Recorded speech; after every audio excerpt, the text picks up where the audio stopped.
নমস্কার, দেখছেন Kolkata TV digital. আমি অরিত্র আপনাদের সঙ্গে।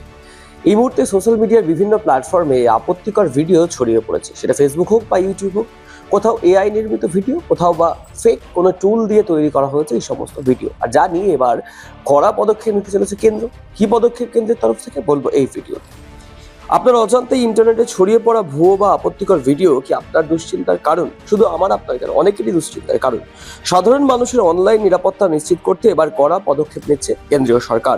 আগামী 20 ফেব্রুয়ারি থেকে কার্যকর হওয়ার নতুন আইন অনুযায়ী কোনো ডিপ ফেক বা আপত্তিকর কন্টেন্ট সরাতে সোশ্যাল মিডিয়া প্ল্যাটফর্মগুলিকে এখন থেকে মাত্র 3 ঘন্টা সময় দেওয়া হবে। এর ফলে যারা সোশ্যাল মিডিয়া ব্যবহার করছেন তারা আগের চেয়ে অনেক দ্রুত বিচার এবং সুরক্ষা পাবেন। আগে যেখানে আপত্তিকর পোস্ট সরাতে 36 ঘন্টা সময় লাগতো, অর্থাৎ প্রায় 1.5 দিনের কাছাকাছি সময় লাগতো, সেই সময়টা কমিয়ে নিয়ে আসা হচ্ছে।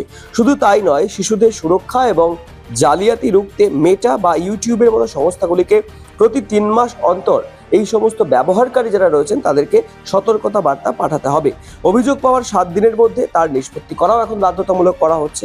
আইন অমান্য করলে অ্যাকাউন্ট বাতিলের পাশাপাশি হতে পারে জেল, জরিমানা, যা সাধারণ মানুষকে ডিজিটাল দুনিয়ায় আরও নিরাপদ রাখবে। অর্থাৎ একটা বিষয় স্পষ্ট হয়ে যাচ্ছে, আগামী 20 ফেব্রুয়ারি থেকে যে নতুন আইন আসতে চলেছে, সেই আইন আসার পরে এই সমস্ত social media site, Facebook, YouTube, Instagram বা আরও যে সমস্ত সাইট রয়েছে সেখানে ডিপ ফেক দ্বারা তৈরি ভিডিও, এআই দ্বারা তৈরি ভিডিও বা কোনো রকম আপত্তিকর ভিডিও যদি পোস্ট করা থাকে, তাহলে সেই ভিডিওগুলিকে 3 ঘন্টা সময়সীমার মধ্যে সরিয়ে ফেলতে নির্দেশ দেওয়া হচ্ছে সমস্ত অনলাইন এবং সোশ্যাল প্ল্যাটফর্মগুলিকে।